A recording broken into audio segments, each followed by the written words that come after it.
Mga kaibigan, maligayang pagbabalik ho sa Pinas Balita. Meron ho tayo ngayon na pinaka-latest na weather update dito po sa lagay ng ating panahon, lalo na po dito sa Bagyong Berbena na ngayon po ay nagpapaulan sa malaking bahagi ho ng ating bansa. Aalamin po natin yung mga huling lugar na kanyang madadaanan bago po ito lumabas ng ating landmass or ng ating Philippine Area of Responsibility. Pero bago natin ipagpatuloy, please huwag niyo munang kakalimutan ho na i-like yung video natin. Malaking bagay ho at suporta yon para po sa amin. Tara, samahan niyo ako sa counting update sa lagay ng ating panahon. Kung mapapansin po ninyo, sa ating pinakatinatawag na live weather system o radar, eto po, tignan nating mabuti. Ang Bagyong Berbena po ay nasa Guimaras na po, o dito sa may bandang southwestern na po ng Panay at nasa over Dasulusin na po siya. So ang nangyayari po dito, nagme-maintain pa rin sa lakas po na 55 kilometers per hour ang Bagyong Berbena at may pagbugso pong umaabot sa 90 kilometers per hour. Still, nakataas pa rin po ang wind signal number 1 sa bahagi po ng Luzon, Visayas at Mindanao. At ngayon po ay nararamdaman natin ang mga pag-uulan dahil po ito sa Bagyong Berbena at meron din po tayong isa pang weather system na nagpapaulan. Yan po ay ang shearline. So alamin po muna natin yung mga lugar na apektado ng signal number 1 para yung mga kababayan natin sa ngayon hindi po sila magtaka kung bakit may mga pag-ulan. Yan po ay dahil sa wind signal number 1 dulot po ng Bagyong Berbena. Ang signal number 1 natin ay nakataas pa rin po, dito sa Luzon muna tayo magsimula, sa may Occidental Mindoro, sa may Oriental Mindoro, Romblon, sa may Northern and Central portion po ng Palawan, kasama po ang Calamian, Cuyo at Cagayan Silo Islands. Kasama rin ang mainland po ng Masbate.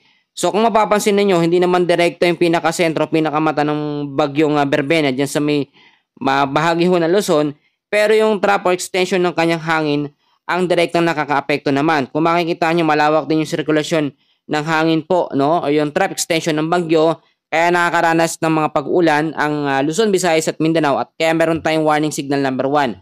So sa Visayas area, medyo nabawasan po yung mga lugar na apektado. Ang signal number 1 ay nakataas na lamang sa may Antique, sa Aklan, Capiz, Iloilo, yan may nagtanong sa akin yan, Guimaras, Negros Occidental, Negros Oriental, at sa may Cebu. Wala na po tayong warning signal sa bahagi po ng Mindanao. So ang nakakaapekto na lang sa malaking bahagi, the rest po ng Mindanao, ay ang mga tinatawag din natin na localized thunderstorms. So kinakailangan pa rin maging alerto at maging handa sa mga posibleng mga lugar pa na kanyang huling maapektuhan. So ngayon po yung mga dadaanan lugar naman sa mga susunod na mga oras ng Bagyong Berbena ay aalamin po natin. Mamayang gabi ng alas 8 ay nasa coastal water na po ito ng Linapakan, Palawan po. At mas lalakas siya sa 65 kilometers per hour, magiging isang ganap na tropical storm category. Pagdating naman po ng kinabukasan ho, bukas ng umaga, 275 kilometers ang kanyang magiging lokasyon west of Coron, Palawan. At yan yung unti-unting senaryo sa paglabas po niya sa ating Philippine Area of Responsibility. Magkagayon man, lalabas ng ating PAR alas 8 po ng umaga po ng Huwebes, 185 kilometers north of Pag-asa Island, Kalayaan, Palawan.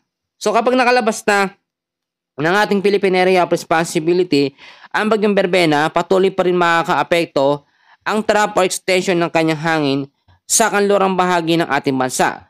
So hindi pa rin ligtas sa mga pag-uulan yung mga malalapit na lugar sa kanlurang bahagi ng ating bansa. Uulitin ko, yung mga lugar po na yan, dyan sa may kanlurang bahagi ng ating bansa, yung huling maapektuhan ay ang Oriental Mindoro, Occidental Mindoro, Romblon, Masbate, Aklan, Capiz, Antique, Iloilo, Guimaras, Camotes Island, Cebu, Negros Oriental, Negros Occidental, Cuyo Island, kasama po ang Palawan.